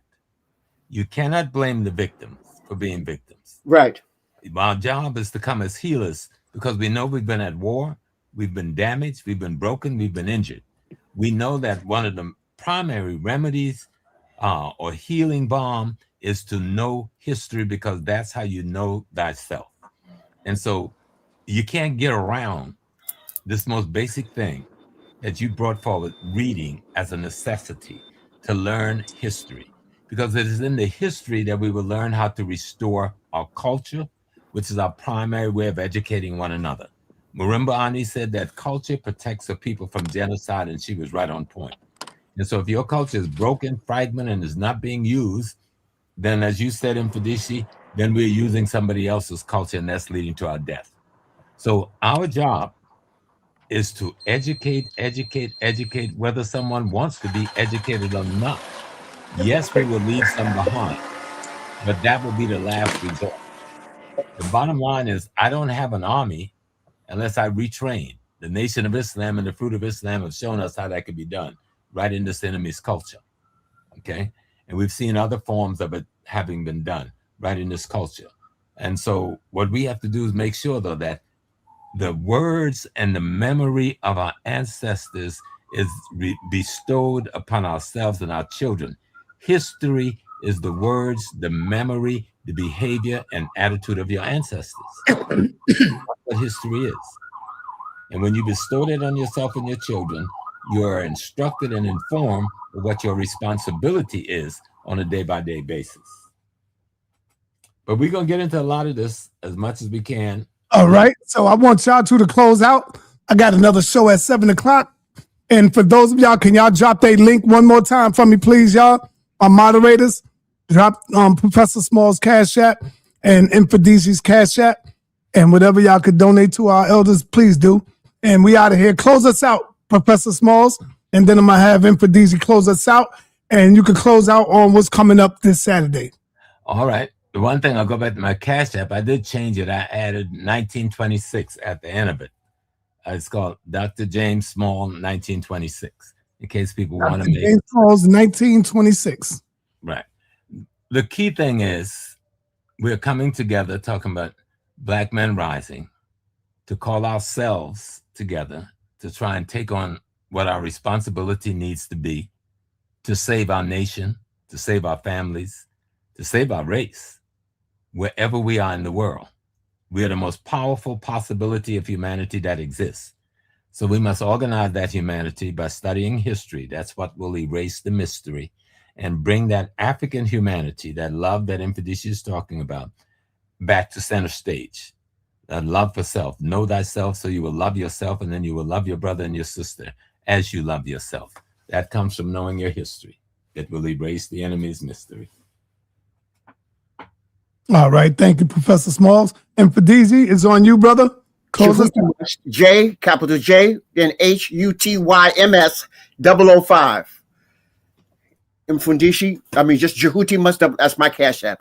In closing, Professor Small did an excellent job here. We're talking about rising Black consciousness so that we understand what is our culture, what is our history. That remember, the history erases the mystery, and history rewards all research. We understand that we are divine spiritual beings having a divine human experience. We're here to talk about our divinity and how do we protect that, protect all that we love. We all realize we're all visitors here on the planet. We're all part of the nature. We come here to learn, to study, to share, to love, and then protect all that you love, and then to perfect your earthly gift and to give it back to the world. But you got to know yourself, or you'll be an agent of your enemy. Everybody has a culture. So if you're not aware of your culture, then you're part of your enemy's culture. Everybody's operating within a culture. So if you're unconscious, you're probably your own enemy in disguise. Mm-hmm. And so we're here to wake people up and to teach those who want to be taught. We're not trying to shove nothing down anybody's throat. Those who want to be taught. We're not arguing with nobody. We're not debating with nobody. We're talking about, it's kind of like our rites of passage that we'll be talking about. How do we do inventory and take control of our community? Black men rising. Thank you. All right. Thank you. Y'all can go ahead and see your way out. Thank you, Mfundishi, for taking the time out to come over here. And once again, this Saturday is going down February the 7th, and it starts at 2 p.m. all the way to 6 o'clock, y'all. All the way to 6 o'clock. You will get your money's worth with these two scholars and grandmaster teachers in the building. Thank you, Professor Smalls, and thank you, Mfundishi. Brother. All right. Peace and blessings. Thank you very much, sa.neter, for bringing this Black community together here. All these minds with no opposition, no arguing. We just come here to take care of business. Thank you. Thank you, my brother. Peace. I just want to say real quick, what's wrong with our brother Ankh, man? What's going on, Ankh? I know as you watching, like, brother, you don't see no problem with that, what you did, bro? You disagree with 95% of what Mfundishi said? Like, why are you even trying to challenge the elders? Of course, these Mfundishi is like 70-something goddamn years old, I think, going on close to 80. Of course, you know a lot now because you are studying. A lot of our elders, they stopped going deep into the books like that. They did that when they were your age, huh? You got to understand that, who you talking to. You don't tear down the elders before the community. Since when you see Jewish kids doing that to their elders, brother? Come on, man. Sometimes you got to know when to go in and when to fold them. Brother, Ankh, you got to know when to fold them, bro. That's all I'm saying, man. I'm not saying, you shouldn't. Yeah, I am saying you shouldn't do that. But do that with the Hebrews and do that with the people that we up here going in with, that we battle with. Not with the elders that's coming up here and then they trying to sell tickets and you trying to tear down the show already before it gets started. That's crazy, brother. You got to come back up here, man, and apologize to this audience, Ankh. Let me call Ankh. But your ego is going to be involved. I already know your ego, Ankh's ego, going to be there. You riding on ego, Ankh. We know you're great, man. We know you're a great scientist, brother. We know you're a great scientific brother. But remember, even Apostle got on that before. Apostle said, yo, remember their own people. They came up here and got at the elders. Remember that? Let me call Ankh, man.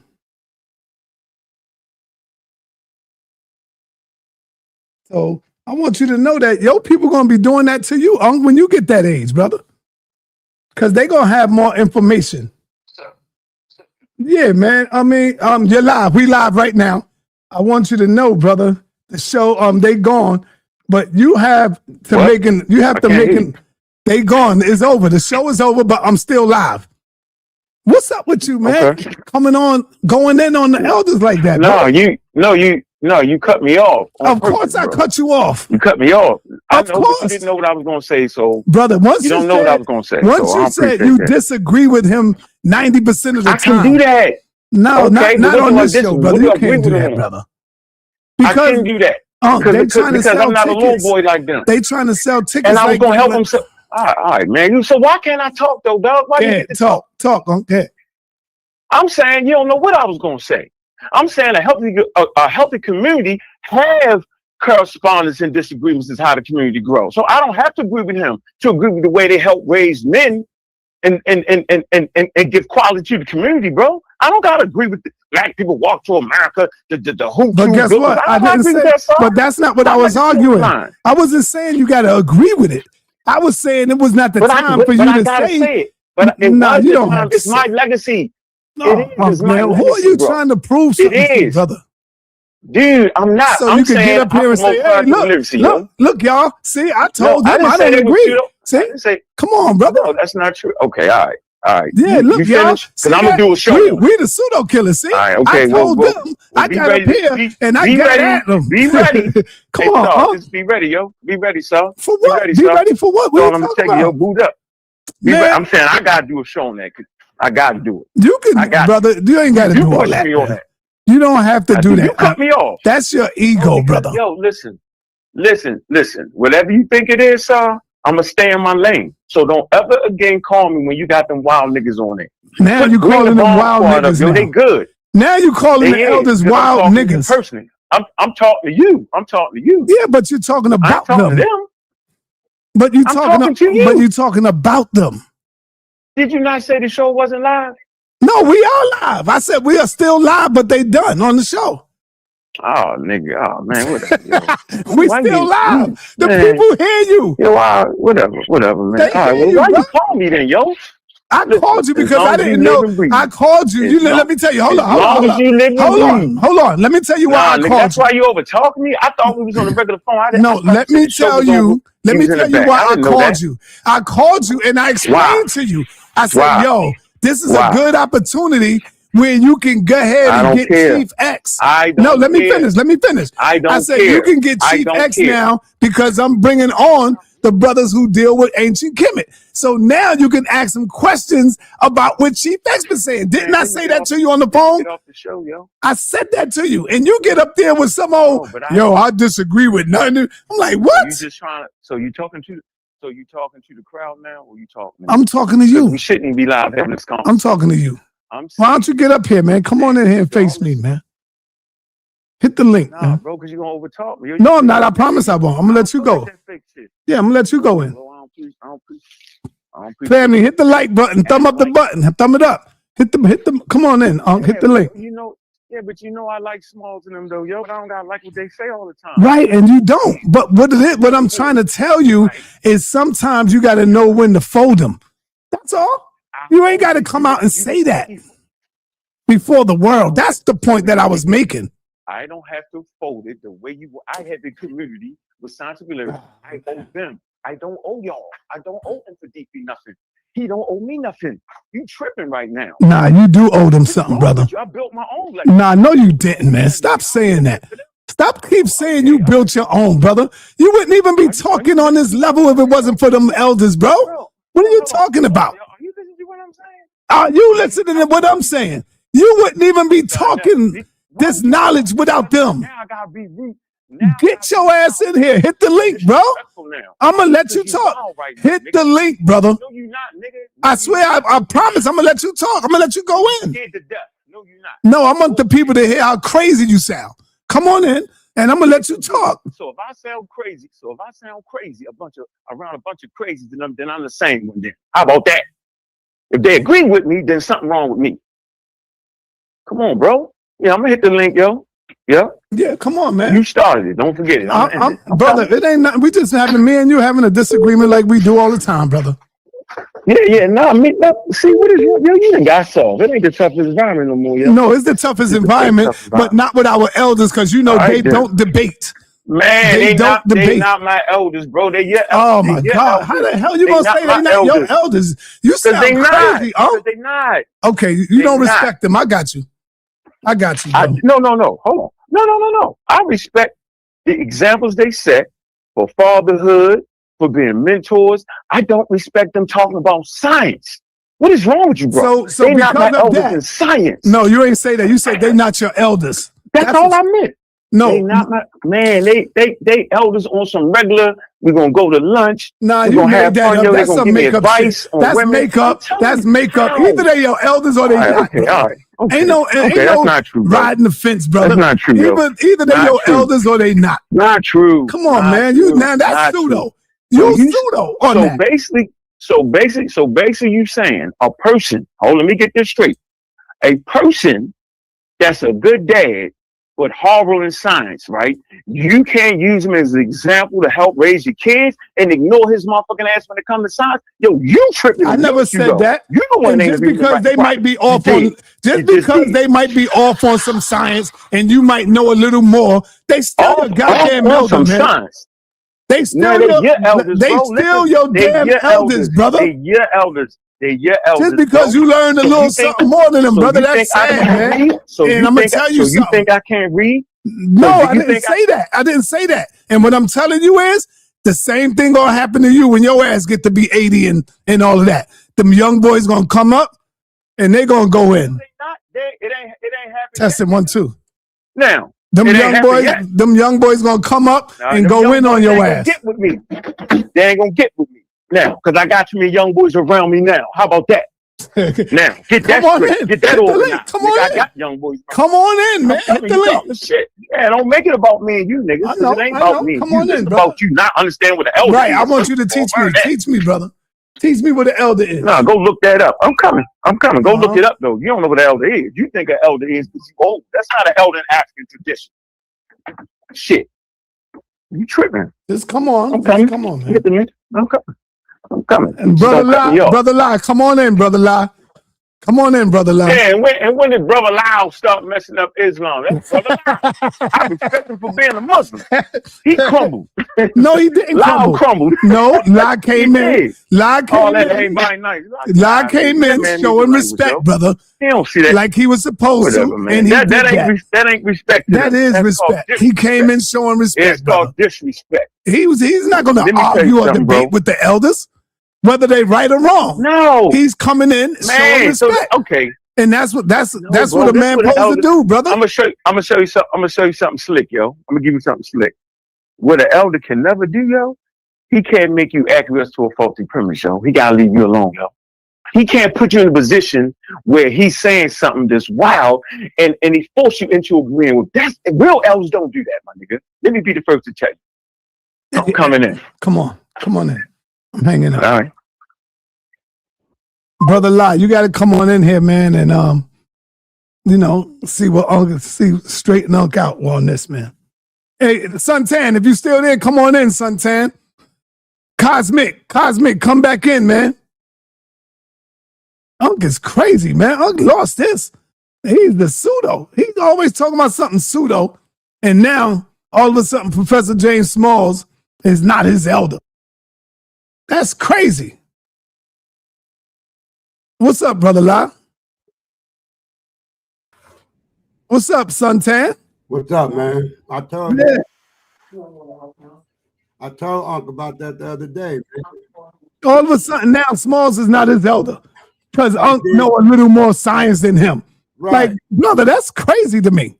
Dig this is. I told Unc the other day, man, that when somebody get at him, he'll go off the deep end. And even if you don't watch this, Suntan. If Malcolm was here today, Unc would know more science than Malcolm. Do that mean Malcolm is not his elder no more? Because Unc knows some goddamn science that Malcolm don't? Right. He got how stupid that is? Yeah, man. Come on, man. Always the younger people always surpass the elders in knowledge when they grow older as they keep studying. You still put that in respect. That's the point that I'm making. That's my point. But like I was telling my man Ankh, you know, the other day I brought out a source that rebutted what he was talking about, and he said I got it out of Facebook. Then he said he didn't say it, then I did it. He did it again. All I'm saying is this: when Ankh feel a little bit threatened, he'll go off the deep end. So he needs to come back and respect the elders because he want to stand on their shoulders and look farther than them, but he don't want to respect. They can twitch and knock him off. It just metaphorically speaking. You know why the student always surpass the elder? Because the elder slows down in his studies. Of course. Like if you look at Dr. Leonard Jeffries right now, Dr. Jeffries can't study no more like he used to. He's not. He's not trying. So now you surpass the elder. That don't mean he's not your elder. That don't mean Dr. Jeffries is not my elder. Right. Come on, man. What is you talking about, Unc? And that's pseudo. Now, if anybody claim to be pseudo, that's pseudo, Unc. What you doing? Right. Just because if you don't feed into what he's saying, just be quiet. That's my thing, because you're not protecting nobody saying that you don't believe in what he's saying. Unc want to get a shot right. I can see what Unc doing. When the pseudo killers and they on pseudo, yo, did you see what I did? You see how I shut down Mfundishi? And I told him that I disagree. Brother, you don't get no points from that, Unc. No. What's up, Brother La? What I'm going to say is this. Whatever internal indifferences that they may have, not once did I stray away from the Deen of Islam at all. Mm-hmm. I concurred on the statement that he made, but not once am I ever going to be deterred, strayed away from the Deen of Islam, or never sacrifice with me being a brother of Islam and a part of the Ummah. Never. Mm-hmm. He told me he went Hajj. He told me he did this. He told me he made that. It doesn't matter to me because on the day of Yom Kiyama, I am accountable. Yom Kiyama in Arabic, the day of judgment. Yep. I am accountable for my own deeds. What Ankh just did and what he said, that's whatever he has personally with him and whoever else has nothing to do with me. Out of respect for him just being the elder, he should have showed a little decorum and just being quiet. Exactly. Right. That's what I just said. Just don't say nothing if you don't believe. You know, you ain't got to try to, prove you smarter. Yeah, show him up before the damn world. And then we got all the young kids up here, and they looking at they show more respect than us. Oh, absolutely. Come on. There's been numerous times where brothers, besides just Ankh, there's been numerous times where brothers like Reggie get on, and that's a good friend of mine that I disagreed with. Morpheus, I seen you disagree with him before. With that being the case, I would never show up and show out in public to disagree with somebody that I truly love and care about. Right. I'm going to be still and be quiet. Yeah. Like I said, it's a certain type of decorum. It's a certain type of etiquette that you have to hold once being around elders, regardless of religion and all of that. Right. If you were at a barbecue with your grandmother and your granddaddy and your kinfolk, yeah, and you got a whole bunch of people outside and they drinking and they smoking, you know as well as I do, when them older folks come around, they're gonna put that reefer down. Yeah, they're gonna put that bed down. And they ain't gonna be cussing. They ain't gonna be cussing. All that's gonna stop. Yeah. The same performance will be shown once the elder gets on the panel. And it don't take away from none of your scholarship. Right. Right. So you can be humble right now. Nah, I'm gonna get off here. Hold on and just issue an apology. Don't run. Don't get not issuing nothing. It's your fault. Oh, it's my fault. Yeah, I told you I didn't want to do it. Well, you ain't had to do it, brother. I didn't make it. All right. Okay, but I didn't do nothing. You cut me off and you framed it the way you want to frame it. Oh wow. Shoot. Right. That's like Brother Lau being on a panel full of atheists and he just won't let his community go, look, I'm not an atheist, I'm just conversing. He could do that. I don't agree with you on what you don't believe. But you my brother, Lau can do that without being made the asshole like you just did. I can do that. I'm not listening to you, bro. Yeah, I ain't trying to hear none of that from nobody on that. Get out of here with that, man. But let's get to the point where you said they not your elders. They my elders. Because you got me in the middle of a wild conversation. No, I'm saying that elders. You see what you're doing? You're blaming someone else, and no, I'm not blaming. I'm not blaming. As a man for yourself, Unc. Hey, sa.neter, let me tell you something, bro. Tell me. And get this very clearly, bro. Come on. Y'all play the fake elder game. I don't play that fake elder game. Brother, who playing the game? Yeah, you playing the fake elder game. My elder, brother. Okay, that's your elder. I respect that. So you saying everybody got to be everybody elder? If they older than you, come on, man. Bro. Hey, son, you going to let me talk or you jumping in, Sanchez? I'm just letting you know. So you let me know? What do you let me know though? That it's another side of but what do you let me know though? In the middle of me talking. That this is when he hold up, Sanchez. Let me go. You don't know. Now you running. Now you running. I'm running like Chief X. This is what he letting you know. I hollered y'all later on. Good. This is what he letting you know. I don't want to hear that shit. I don't want to hear that. This is Professor James Smalls with a body of work, who did security for Betty Shabazz, who put his life on the line, brother. This who this man is. Hey, Saul, what you said was put your body of work up to his. Go ahead, you can talk. That's what I'm saying, bro. If you're gonna start mute me out, I'm not doing this, bro. No, I'm not doing it. We're gonna end up cussing each other out. No, I'm not. You my brother. That's what we're not doing, yo. You're my brother. No, brothers don't do each other like that, yo. All right, go. You're not gonna frame me as a fucking nut after you cut me off in the middle of my curse. Don't curse. Don't lose your mind. Okay, but I'm saying you cut me off in the middle of talking to those brothers. All right? You the kid, yo. I'm not a kid, bro. I got 5 children, brother. 5 goddamn children I'm raising. So I'm never trying to hear that. And they adults. So I'm never gonna let nobody little boy, regardless. 8 to 80, blind, crippled, and crazy. Now, you turned the situation to a disrespectful situation because they're your elders.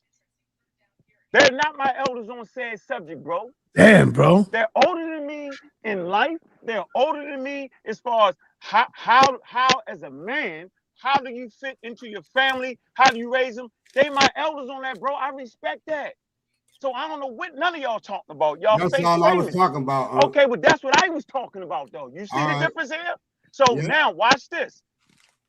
What we do, I don't know what y'all do. I'm saying I'm thoroughly entrenched in promoting science and science literacy to understand the history in African American communities. Simple as that, bro. I have a community that supports me on science literacy. So at no point am I going to sit up here just like Brother Lau. Brother Lau not going to be around a bunch of atheists and kicking and act like here. He's going to just say, look, alhamdulillah, I believe in Allah, and I don't agree with y'all on not believing in God. That don't make that man disrespectful, dog. That make that man letting everybody know that, hey, they my brothers, but I don't agree with not believing in God. What the hell is wrong with that, bro?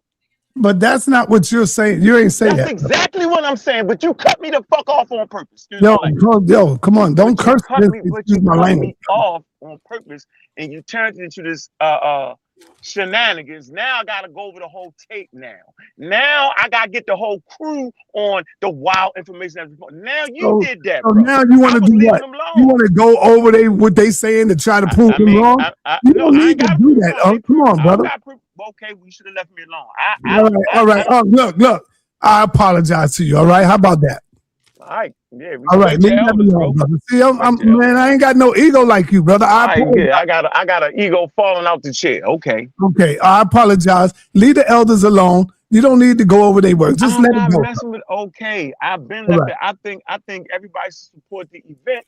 Them brothers got a lot. So you act like I don't talk to James Smalls. You act like he ain't talk to my family. I know brother. You don't talk to Smalls. Okay, all right. So, but I'm never letting this man talk about no black history to my damn kids, my nigga. At no point. Yeah. I don't have to. Just like Brother Lau ain't gonna let me talk about atheism to his kids. He don't have to. Why you keep bringing up Lau with atheism? Because Lau is a Muslim and he understands what I am saying. That's a Hebrew Israelite is never gonna let me talk to his kids about not believing in Yah. It's the most craziest thing ever, bro. But why you want me to do it? They Why wasn't I have to talking do to that? you about science. They wasn't dealing with you about science. My man said the sun is a mineral. He said everything he wanted to say. You should have let me win first. That way he wouldn't have said nothing early. I could have said better, boom, boom, and left. You let God and get up there. You started him off, and he went to the 12, built the pyramids. But get out of Kenya is where the Egyptians come from. None of that is true, bro. None of that. No matter what y'all say, nobody can prove that the Kenyans made Nile Valley civilization at the mountain of the moon. Come on, bro, when? That's the old, outdated, Dr. Ben was just wrong. And it's okay to be wrong. You know what, in this community, yo, it's unhealthy, yo. Are you this wrong? This is an unhealthy community. Are you ever wrong? I be wrong all the damn time, and I apologize and fix it. Because I'm not in an environment where you got to agree with me to get along. I'm not in that environment. I'm in a scientifically minded environment where being wrong is when you learn something. This community has been asphyxiated on misrepresenting, first of all, people that came before us, like Sheikh Anta Diop's. Well, why is that okay with the legacy of Sheikh Anta Diop to misrepresent this man's work? Well, he's an elder, he's an ancestor. So I'll big up you. Why is it okay to disrespect the ancestor by on a regular basis messed up the work that they did? Why is that okay? When a person is living can actually change what he's saying. No, I don't get it, sir. I don't. Yo, I got the roll, man. My bad, y'all. Damn, they calling me right now. I got the roll. Peace, everybody. I gotta go. I got another show to do. Peace, everybody. We out. Peace. Peace. Peace, everybody. We out, y'all. All right, peace. Love to the family and big up to the elders. All right. All right.